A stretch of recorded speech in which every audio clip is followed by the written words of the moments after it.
আসসালামু আলাইকুম। কাছে দূরে দেশ বিদেশে যে যেখানে অবস্থান করছেন সবাইকে জানাই পবিত্র ঈদুল আজহার শুভেচ্ছা। ঈদ মোবারক সবাইকে। আসসালামু আলাইকুম প্রিয় ভিউয়ার্স, ওয়েলকাম জানাচ্ছি নতুন আরও একটা ভিডিওতে। আজকে সারাটা দিন কী কী রান্নাবান্না করলাম, কিভাবে সারাটা দিন পার করলাম সেটা আপনাদের মাঝে শেয়ার করব। আর এই ভিডিওটা আজকের না, ভিডিওটা বেশ কিছুদিন আগেই ভিডিওটা রেডি করা ছিল, সময়ের অভাবে আপলোড করতে পারিনি। বাবা মা ভাইয়েরা আমার বাসায় এসেছে বেড়ানোর জন্য, আমাকে দেখার জন্য, তাদের জন্যই আজকের এই আয়োজন। মাছ ভাজি, ডিম, সবজি, গরুর মাংস, মুরগির মাংস।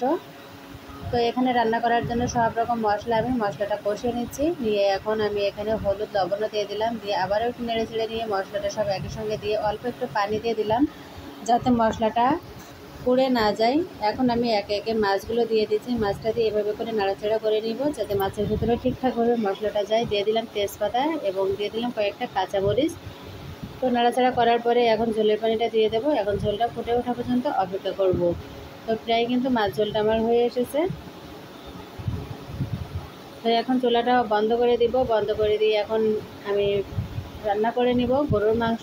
মশলাটা আমি একসঙ্গে মাখিয়ে নিয়ে গরুর মাংসটার সঙ্গে দিয়ে হাতে একটা পলি বেঁধে খুব ভালোভাবে মাংসটা মাখিয়ে এটা 30 থেকে 35 মিনিটের জন্য রেস্টে রেখে দেব। আর এভাবে করে গরুর মাংস রান্না করলে কিন্তু অনেক টেস্টি হয় এবং সঙ্গে কিন্তু একটু টক দই দিবেন এক্সট্রা। আর কোনো মশলা এখানে দেওয়ার প্রয়োজন নাই। তো আধা ঘন্টা পরে ফিরে এলাম। দেখুন এখানে কিন্তু পানি বের হয়েছে মাংস থেকে। এখন আমি চুলাটা অন করে দিব, দিয়ে এখন মিডিয়াম আছে জালটা রেখে দিতে হবে আরও এখানে 20 থেকে 25 মিনিট ফিরে এলাম। মাংসর কালারটা দেখুন এখনও কিন্তু পরিবর্তন হয়নি, তবে মাংসটা কিন্তু সিদ্ধ হতে শুরু হয়েছে। এই পর্যায়ে আমি চুলাটা আরও একটু জালটা কম করে দিয়ে একেবারে লো আছে ঢাকনিতে ঢেকে রেখে দেবো। এতে করে কিন্তু মাংসটা সিদ্ধ হয়ে যাবে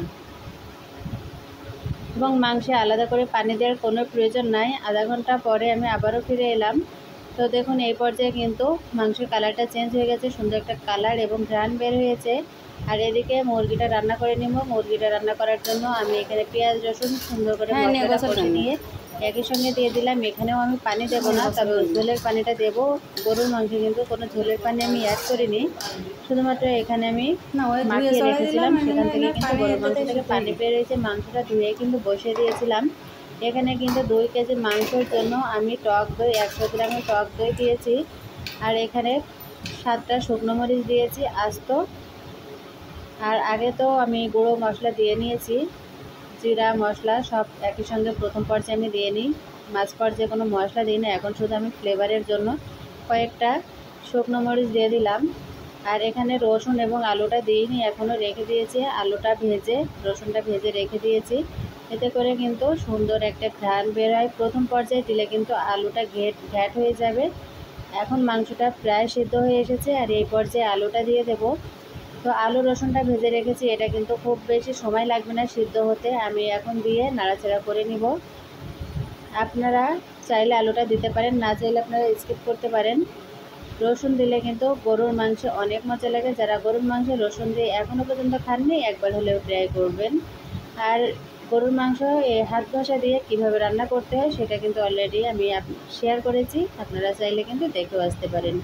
আজকের সারাটা দিনের রান্নাবান্না কী কী করলাম সেটাই শুধু আমি আপনাদের মাঝে আজকে শেয়ার করছি। গরুর মাংস, মুরগির মাংস, মাছ ঝোল, ডিম, আলু ভাজি, এগুলো রান্নাবান্না করছি। আর এদিকে মুরগিটা কিন্তু প্রায় আমার হয়ে এসেছে, মানে কষানোটা হয়ে গেছে। এখন আমি ঝোলের পানিটা দিয়ে দেবো। আর এখানে ঠান্ডা পানিটাই দিয়ে দিলাম, ফুটে উঠতে কিছুটা সময় লাগবে।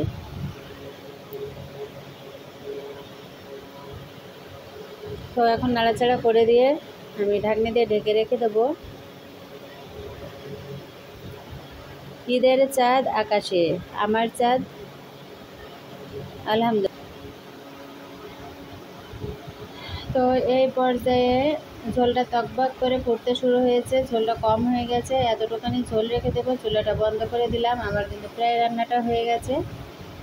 আমি চারি সাইড থেকে এভাবে করে রেখে দিব এবং এটা ঠান্ডা হওয়ার পরে কিন্তু তেল উঠবে। এখন আমি গরুর মাংসটা দেখবো যে কেমন হয়েছে। আমি একেবারে এই পিটপিটে জালে দিয়ে রেখেছি যাতে মাংসটার সঙ্গে আলু রসুনটা খুব ভালোভাবে সিদ্ধ হয়ে যায় তার জন্য। এখন আমি চুলাটা বন্ধ করে দিয়ে ঢাকনিতে ঢেকে রেখে দিয়েছি। আর ডিমগুলো আমি এখন ছিলে নেব। ডিমটা ভাজা এখনও হয়নি। আর একা হাতে রান্নাবান্না করা, সংসার সামলানো, বাচ্চা কাচ্চা, তারপরে আবার রান্নাবান্না, এত রান্নাবান্না। তো ডিমগুলো ছিলে নিয়েছি। আর এদিকে কিন্তু মোবাইলটা স্ট্যান্ডের উপরে রেখে দিয়েছি। বারে বারে মোবাইলটার দিকে তাকায় ভিডিও করা কিন্তু এতটাও সহজ নয়। যারা কন্টেন্ট ক্রিয়েটর তারা কিন্তু আশা করি জানেন। অনেকে মনে করে যে অনেকটা সহজ, কিন্তু আসলে না, এতটাও সহজ না। আপনারা যতটা সহজে ভিডিওটা দেখেন এবং উপরে ধাক্কা মারেন, পুরো ভিডিওটা না দেখে কমেন্ট করেন। তো যারা আসবেন ধীরে সুস্থে কাজ করুন। একজন আরেকজনের ভালোবাসা দিতে হবে, পাশে থাকতে হবে, গঠনমূলক কমেন্ট করতে হবে, ভিডিওটা দেখতে হবে, তবে না সফলতা। কন্টেন্ট ক্রিয়েটর হওয়া কিন্তু অতটাও সহজ নয়। ভিডিওটা আপনি সামনে আসলেন, একটা উপরে ধাক্কা মেরে দিলেন, তাহলে তো আপনি কখনোই সফল হতে পারবেন না। এতটুকু ভিডিও দেখার যদি ধৈর্য আপনার না থাকে, তাহলে কিভাবে আপনি এই প্ল্যাটফর্মে টিকে থাকবেন? যাই হোক, বেশ কথা বলতে বলতে এখানে আমার রান্নাটাও প্রায় হয়ে এসেছে। দেখুন সুন্দর একটা ঘ্রাণ বেরোচ্ছে। আপনারা তো ঘ্রাণ পাচ্ছে না, কিন্তু আমি পাচ্ছি। এবং এখানে মাংসটা কষা কষা হয়েছে। এখানে ঝোলের পানি না দেওয়ার কারণেও কিন্তু এই সুন্দর ঘ্রাণ এবং ফ্লেভারটা পাওয়া যায়। তো একেবারে ধৈর্য নিয়ে পিটপিটে জালে রান্না করতে হবে। আমি নামিয়ে নিয়েছি। এখানে দেখুন মাংসটা সিদ্ধ হয়ে গেছে, সুন্দর কালার এসেছে। তো এই পর্যায়ে শুধু ঢেকে রাখবো, আর কোনো কাজ নেই। আর খাওয়ার সময় একটু পেড়ে করে নেব। লোকটা কিন্তু আমার কাছে বেশ ভালোই লাগছে। আমি মাছটা ঢেলে নিলাম, ডিমটা ঢেলে নিলাম। এখানে ভেন্ডি ভাজি আছে, পাবদা মাছ ভাজি আছে, মুরগি আছে। তো এগুলো ছিল আজকের রান্নাবান্না। এখন আমি গরুর মাংসটা একটা পাত্রে বেড়ে নিব। বাবা মাকে খাওয়ানোর জন্য নিজে হাতে রান্না করেছি এবং নিজে বেড়ে গুড়ে আজকে খাওয়াবো অনেক দিন পর।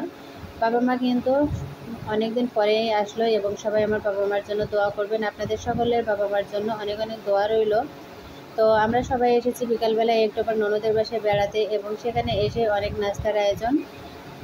তো এখন আমরা এগুলো চুপি চুপি খেয়ে নিব। আর খাওয়ার আগে কিন্তু আমি ভিডিওটা করতে কখনোই ভুল করি না। আমি যেখানে যাই না কেন আমার এই যে হাত মুঠো ফোনটা, এটা কিন্তু আমার সঙ্গে সাথে সবসময় থাকেই। তো ভাবলাম যে এখানে একটা ভিডিও করে নিই, এটা কিন্তু আমার একটা কন্টেন্ট হতে পারে।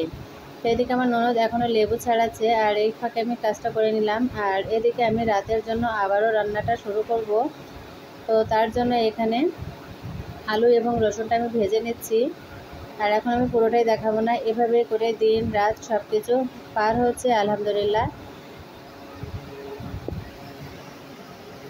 সবাইকে অসংখ্য ধন্যবাদ এত সময় আমার সঙ্গে থাকার জন্য, ভালোবাসা দেওয়ার জন্য, সবসময় পাশে থাকার জন্য।